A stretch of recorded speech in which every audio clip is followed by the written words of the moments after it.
नमस्कार, मैं हूं आपके साथ अंकिता पाल और आप सभी का हमारे छत्तीसगढ़ में स्वागत है। रुक करते हैं खबरों की तरफ।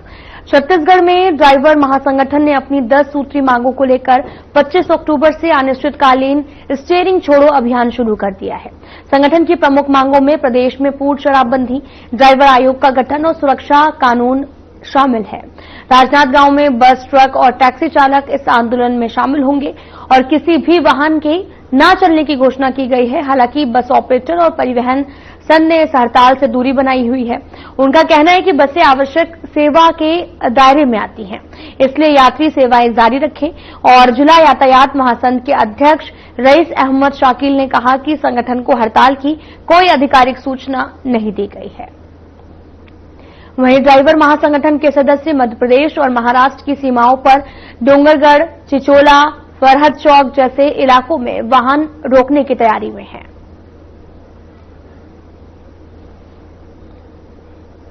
तो स्टीयरिंग छोड़ो अभियान की शुरुआत की गई है। ड्राइवर महासंगठन की हड़ताल जारी है और ये चेतावनी भी जारी की गई है कि बस ऑपरेटर ने जो हड़ताल बनाई है उससे दूरी बनाकर रखें। स्टीयरिंग छोड़ो अभियान की शुरुआत की गई है और आपको बताते चलें कि इस दौरान राजनांदगांव में ड्राइवर महासंगठन की हड़ताल देखने को मिली और लोगों को भी तमाम तरह की परेशानियां देखने को मिली हैं।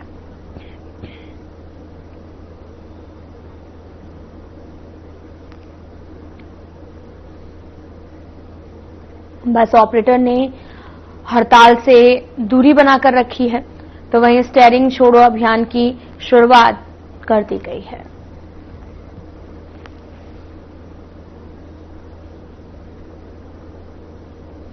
ड्राइवर महासंगठन की हड़ताल की चेतावनी जारी की है और इस दौरान कुछ लोगों ने इससे दूरी भी बनाकर रखी।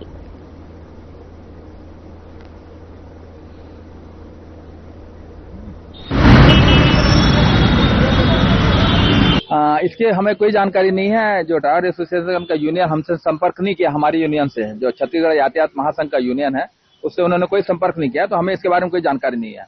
और जो बसों का जो संचालन है वो आवश्यक सेवाओं के अंतर्गत आता है, तो यात्रियों का असुविधा ना हो इसलिए हमारी बसें तो नियमित चालू रहेगी, है ना। और हमने अपने ड्राइवर को सभी को कहा है कि आप वापस आइए और अपने काम में जिस तरीके से निरंतर बनी हुई है तो बंद करके रखें। तो राजनांदगांव छत्तीसगढ़ यातायात संघ और रायपुर छत्तीसगढ़ यातायात संघ के द्वारा बस मालिकों के द्वारा किसी प्रकार का कोई इस तरीके से आह्वान नहीं किया गया बस हड़ताल का। बस वाले अगर कर रहे हड़ताल या उनकी यूनियन कर रहे तो यातायात महासंघ के यूनियन से उनको संपर्क करना चाहिए, छत्तीसगढ़ लेवल से उनको संपर्क करना चाहिए था, तो एक साथ बंद होता। अब ऐसा भ्रम फैलाने से क्या मतलब है।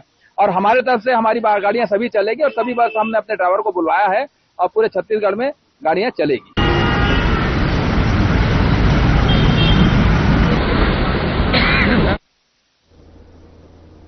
मुख्यमंत्री विष्णुदेव साय का बयान सामने आया, जिसमें रजत जयंती वर्ष पर बोलते हुए कहा कि छत्तीसगढ़ के निर्माण को 25 साल हो रहे हैं और इसे हम रजत जयंती वर्ष के रूप में मना रहे हैं। 1 नवंबर को प्रधानमंत्री नरेंद्र मोदी जी की ट्राइबल म्यूजियम का लोकार्पण करेंगे और राज्योत्सव का शुभारंभ करेंगे। छत्तीसगढ़ प्रदेश के निर्माण को 25 वर्ष हो रहे हैं और इसको हम लोग रजत जयंती वर्ष के रूप में मना रहे हैं। और बड़ा सौभाग्य का विषय है कि 1 नवंबर जो हमारे प्रदेश का स्थापना दिवस है उस दिन हमारे देश के और दुनिया के सर्वाधिक लोकप्रिय नेता और देश के यशस्वी प्रधानमंत्री श्री नरेंद्र मोदी जी पधार रहे हैं और वो दिन भर हमारे प्रदेश में रहेंगे और दिन भर में 5 कार्यक्रम उनका होना है।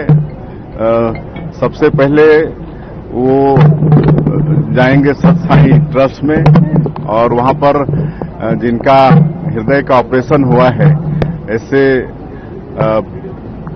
बच्चों से मुलाकात करेंगे, 2500 बच्चों से मुलाकात करेंगे। उसके बाद प्रजापिता ब्रह्मा कुमारी वालों का एक बड़ा भवन उसका लोकार्पण करेंगे। उसके बाद विधानसभा भवन जो नया बनके तैयार है उसका लोकार्पण उनके कर कमलों से होगा। फिर ट्राइबल म्यूजियम एक बना है, बहुत सुंदर बना है और जो छत्तीसगढ़ में जनजाति समाज के द्वारा जो 14 विद्रोह हुए उसका चित्रण है, तो उसका भी लोकार्पण माननीय प्रधानमंत्री जी के कर कमलों से होगा। और उसके बाद अंत में राज्योत्सव का शुभारंभ इसी मैदान से माननीय प्रधानमंत्री जी करेंगे। आज उसी की तैयारी के लिए हम सब लोग सभी जगह का निरीक्षण किए हैं, अच्छी तैयारी चल रही है और वो जब आएंगे उससे पहले सारा कंप्लीट रहेगा।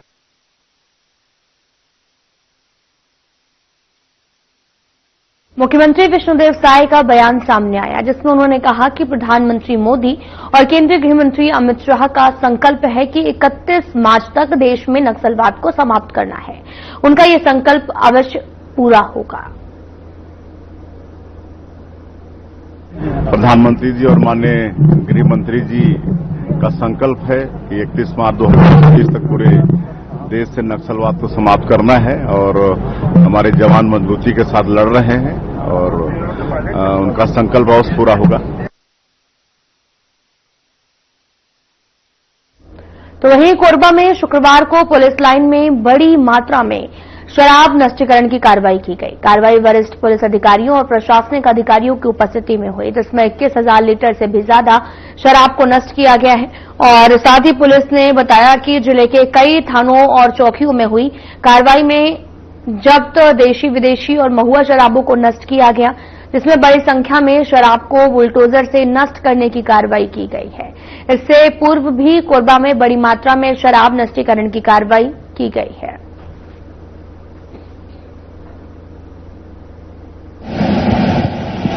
उसी आबकारी मादक पदार्थ के और उसका जो शराब था अंग्रेजी देसी, उसका नष्टीकरण किया गया है। आज करीब 2192 न्यायालय जो प्रकरण निराकरण हुए हैं, उसमें से 21,372 लीटर देसी अंग्रेजी शराब का नष्टीकरण किया गया है। इसी तरह पूर्व में इसमें है जैसे 16,414 लीटर है महुआ शराब है, 3,415 देसी शराब है, 1,543 लीटर अंग्रेजी शराब है और 236 बियर की बोतल है। इस तरह से कुल 21,372 नष्टीकरण किया गया है। सर, देखा जाए तो पूरे साल भर में कितना लीटर नष्ट किया गया होगा? पूर्व में हमारे यहाँ पर जून में और अगस्त 2025 में करीब 11,715 और इस हिसाब से आज के हिसाब से लगा देंगे तो अपन बड़ी करीब 32,000 लीटर हमने शराब का नष्टीकरण किया गया है।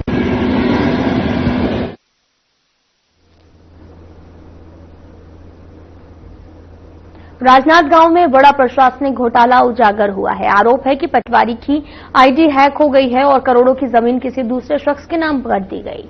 प्रशासन ने इसे आईडी हैकिंग का मामला बताया, लेकिन 6 महीने बीत जाने के बाद भी जांच का कोई भी नतीजा नहीं निकला। जिला प्रशासन की गंभीर लापरवाही की वजह से एक आम नागरिक महेंद्र जैन की करोड़ों रुपए मूल्य की जमीन फर्जी तरीके से दूसरे शख्स के नाम पर दर्ज की गई थी। प्रशासन का यह भी कहना है कि इसमें पटवारी की आईडी हैक की गई है। युवा कांग्रेस के राष्ट्रीय सचिव निखिल द्विवेदी ने कहा कि अगर आईडी हैक की जा सकती है तो कलेक्टर परिसर की जमीन भी भूमाफियाओं के नाम पर हो सकती है। उन्होंने आरोप यह भी लगाया कि इस पूरे खल की जड़ में बीजेपी के बड़े नेता और उनके बेटे का नाम आता है।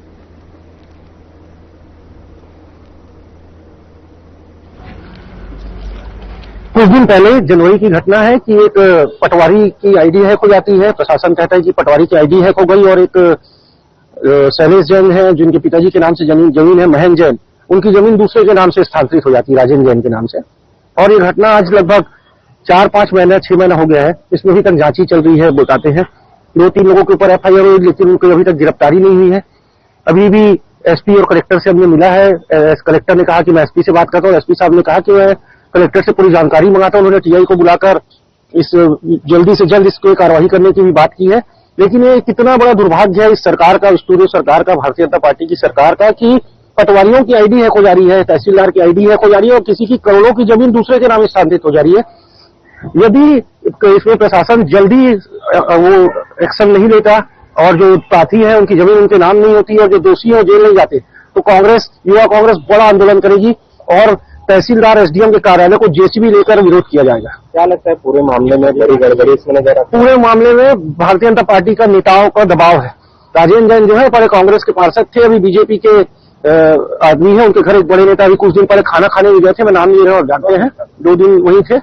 तो उनका बहुत दबाव है और इस दबाव के कारण ये प्रशासन के हाथ पैर फूल रहे कार्रवाई करने में। मांग क्या कर रहे हैं? मांग यही कर रहे हैं कि विभागीय जांच हो, FIR जो दर्ज हुई है और जो दोषी है एक मनीष वर्मा नाम के तहसीलदार से अभी तक बयान नहीं ले पाई है पुलिस, उनका ट्रांसफर कर दिया गया। जितने लोग इसमें इन्वॉल्व थे सबको हटा दिया गया, SDM को हटा दिया गया था, तहसीलदार को हटा दिया गया था, पटवारी ट्रांसफर करा लिए थे। इन सारे जहां भी है, नारायणपुर में है, कोंडा गांव में है, कोंटा में है, इनको पुलिस को वहां से उठाकर लाकर बयान लेना चाहिए और इनको गिरफ्तार करके जेल भेजना चाहिए। इतना बड़ा प्रकरण कि किसी जनता की जमीन को दूसरे के नाम हस्तांतरित कर दी जा रही है, उसको पता ही नहीं चल पा रहा है। पटवारी की भी भूमिका संदिग्ध है, तहसीलदार की भूमिका संदिग्ध है, इसमें SDM की भूमिका संदिग्ध है और कहीं ना कहीं इसमें जो तत्कालिक कलेक्टर थी उनकी भी भूमिका संदिग्ध है। कारण कि इतनी बड़ी घटनाक्रम के बाद कोई अभी तक एक्शन ना लेना ये सरकार का फेलियर माना जाता है। खबर राजनांदगांव से है, जहां पुराने बस स्टेशन स्थित काली माई मंदिर परिसर में इस साल भी पारंपरिक मड़ाई मेले का आयोजन किया गया। बताया जाता है कि यह मेला करीब 75 सालों से यहां पर 80 साल पुराना भी है और यहीं से छत्तीसगढ़ की मड़ई परंपरा की शुरुआत हुई थी। भाई दूज के दिन से शुरू हुआ ये मेला कई दिनों तक चलता है और ग्रामीण इलाकों से लेकर शहर के भक्त बड़ी संख्या में पहुंचते हैं। पूजा अर्चना के साथ लोकगीत, झूले, पकवान, स्थानीय उत्पादों की दुकानें और मेले की शान बढ़ाते हैं। वहीं काली माई मंदिर समिति हर साल इस आयोजन को परंपरा और आस्था के संगम के रूप में जीवित रखे हुए है। लोगों का यह भी मानना है कि मड़ई का आगाज काली माई मंदिर से होता है और इसके बाद पूरे प्रदेश में मेलों की श्रृंखला शुरू हो जाती है।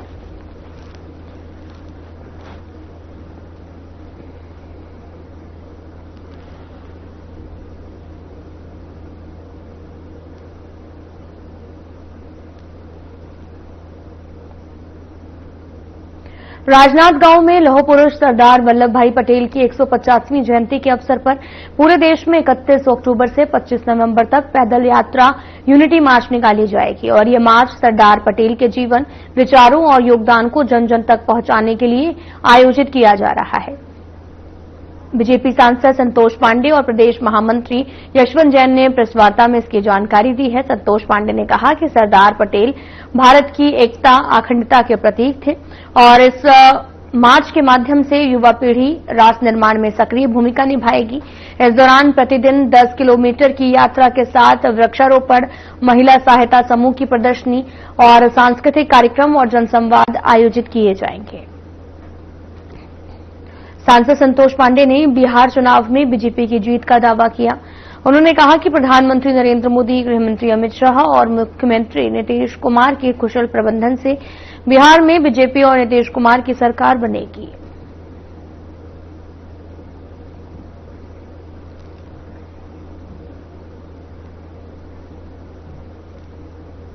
सबको आत्मनिर्भर भारत और सरदार पटेल जी की, सरदार वल्लभ भाई पटेल की 150वीं जयंती के अवसर पर ये राष्ट्रव्यापी अभियान है। सरदार पटेल जी के नेतृत्व में भारत अनेक सोपानों को तय किया। भारत की स्वतंत्रता से लेकर के और भारत के निर्माण के लिए जो नींव रखा गया उसमें पटेल की महत्वपूर्ण भूमिका रही। 31 अक्टूबर 1875 को गुजरात के नाडियाद में इनका जन्म हुआ था और हम सब जानते हैं कि 562 रियासतों को इन्होंने एकीकरण करने का काम, विलीनीकरण करने का काम इन्होंने किया और भारतीय गणराज्य में, भारतीय संघ में मिलाने का जो सबसे कठिन काम था, जिसमें हैदराबाद, निजाम हैदराबाद, जूनागढ़ और कश्मीर, ये ऐसे भारतीय संघ में इन्होंने अनेक प्रकार के उसमें कौशल्य है, गुण है, ऐसे प्रतिभावान युवाओं का, चाहे वो विद्यार्थी हो, चाहे वो अच्छे क्षेत्र में, निजी क्षेत्र में काम कर रहा हो, किसी भी प्रकार की यदि प्रतिभा है तो ऐसे लोगों को मंच देने का काम इस यात्रा के दौरान किया जाएगा और उसे सम्मानित किया जाएगा। यूथ आइकॉन का सम्मान कश्मीर के लिए तो जिस प्रकार से विलीनीकरण हुआ पत्र के माध्यम से, तो जैसा हो सकता है, जहां जैसी जरूरत पड़े, ऐसे नीति को अपनाने का काम सरदार पटेल ने उस समय किया और भारत की एकता, अखंडता, सार्वभौमिकता को बनाए रखने के लिए उन्होंने वो सब प्रकार के प्रयास किए। तभी जाकर के वे लौह पुरुष कहलाए। एक आज मैं प्रेस कॉन्फ्रेंस में एक महत्वपूर्ण बात बताना मैं जरूरी समझता हूं पटेल जी की जीवनी के विषय में। मित्रों, उनकी आर्थिक स्थिति बहुत खराब थी। 22 साल की उम्र में वे 10वीं की परीक्षा पास की। क्यों? आर्थिक समस्या थी और तंगी से जूझने के कारण किताबें खरीदना, तैयारी करना, किंतु इतने प्रतिभावान थे कि वे सर्वाधिक अंकों से पास होते थे और बीबीसी की रिपोर्ट के मुताबिक वकालत की पढ़ाई करने के लिए 36 साल की उम्र में इंग्लैंड गए और इंग्लैंड में 30 महीने में वो बैरिस्टर की पढ़ाई उन्होंने पूरी कर ली। एक खबर और सबके ध्यान में लाना चाहूंगा मैं। जब वे जिरह कर रहे थे, उसी समय एक व्यक्ति आकर के उनको एक चुटकी दिया परिचय मोदी जी के, जिसमें उन्होंने कहा लोकल वोकल उस दिशा में आगे बढ़े, इसका शपथ लेंगे। पद यात्रा का शुभारंभ और बहुत ही अच्छे तरीके से होगा, सांस्कृतिक कार्यक्रमों के साथ इस कार्यक्रम को, और बीच बीच पड़ाव में भी अनेक कार्यक्रम होंगे। इसमें युवाओं की सफलता की कहानी का प्रदर्शन भी, अनेक ऐसे जो युवा हैं उसके विषय में भी, जो आदर्श है, मॉडल है, उनके विषय में बताया जाएगा। सरदार पटेल एवं विकसित भारत के लक्ष्य पर जन संवाद भी करेंगे, आपस में चर्चा करेंगे, संबोधन भी होगा। हर किलोमीटर पर ऐसे कुछ पॉइंट्स होंगे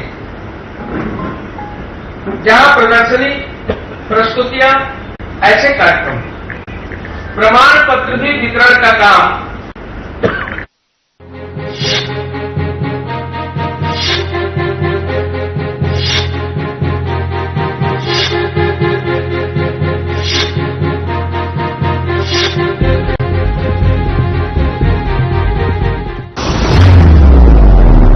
भारत की वायु सीमाओं के सजग प्रहरी भारतीय वायुसेना की प्रसिद्ध सूर्य किरण एरोबैटिक टीम अपने सटीक समन्वय और साहसिक हवाई करतबों के लिए दुनिया भर में प्रसिद्ध है, जिसे आकाश का गौरव भी कहा जाता है। छत्तीसगढ़ राज्य स्थापना के रजत जयंती वर्ष पर आयोजित रजत महोत्सव के दौरान इस बार नवा रायपुर का आसमान रोमांच से भरने वाला है। यशस्वी प्रधानमंत्री श्री नरेंद्र मोदी जी के ओजस्वी नेतृत्व में देश की तीनों सेनाओं की ताकत का लोहा पूरी दुनिया मान रही है। छत्तीसगढ़ वासी भी भारतीय वायुसेना के शौर्य के साक्षी बने। इसके लिए मुख्यमंत्री श्री विष्णुदेव साय के विशेष प्रयासों से 5 नवंबर को सूर्य किरण एरोबैटिक टीम पहली बार सेंध तालाब के ऊपर एयर शो करने जा रही है। ये वही सूर्य किरण टीम जिसमें 9 फाइटर जेट उड़ान भरते, जिसके द्वारा आकाश में हैरत अंगेज करतब एवं अदम्य साहस का प्रदर्शन किया जाता है। जैसे सूर्य की किरणें पूरी दुनिया में प्रकाश और ऊर्जा फैलाती है, ऐसे ही सूर्य किरण टीम युवाओं के दिलों में जोश और प्रेरणा जगाती है कि वे भारत की गौरवशाली सेना से जुड़े। भारतीय वायुसेना के इस हैरत अंगेज और रोमांचक एयर शो को देखने के लिए आप सभी सादर आमंत्रित हैं। जय भारत, जय हिंद की सेना।